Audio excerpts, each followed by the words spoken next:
Hi, this is Paul again. Now I'd like to show you lesson 7. In my previous lesson number 6, I showed you the A-type strings, and they contain size 3 Icosas and size 1 ICOSITAs. Those strings run along the 10 vectors of the Dodeca, and they are used to give the A-type DNA. I went into detail on this in earlier videos.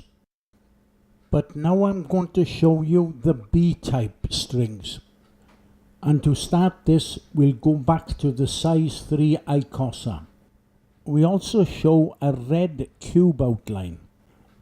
And we can split that cube outline by the midpoints and show a purple square. Now what I've done, I've reorientated that square with the camera first, and then I've lined it up perfectly with the front view.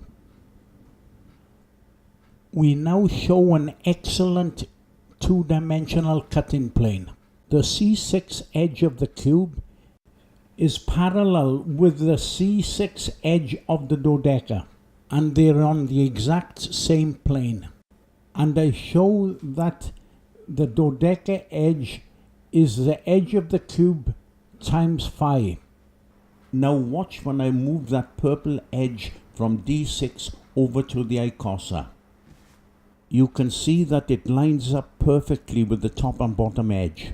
And look, when we do the right side, it does exactly the same. So now we've produced a size 3 rectangle, which is golden ratio.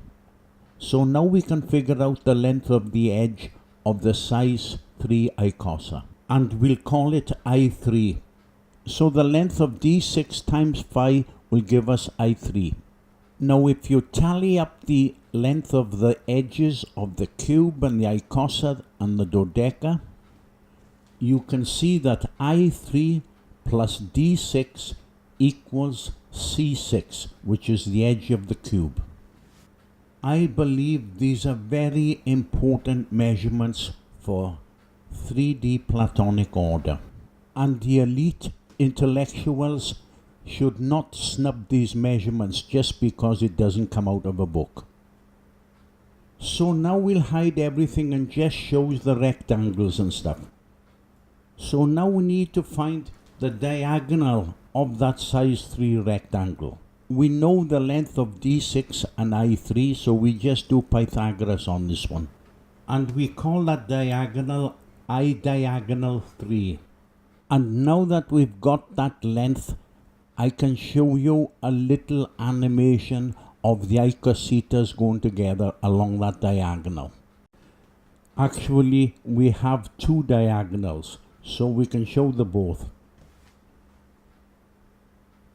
So now we can show the distance between the ICOSITAs, and that will be half the I diagonal length. Now notice these ICOSITAs string along the vertices and not the faces as I showed on the A-type strings. So now we'll move on a little bit and I'll show you the size 6 Icosa outline.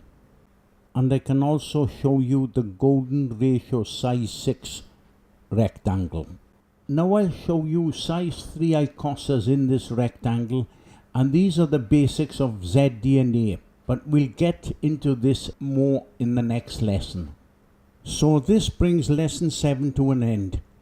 So this is Paul saying thank you very much for watching this video.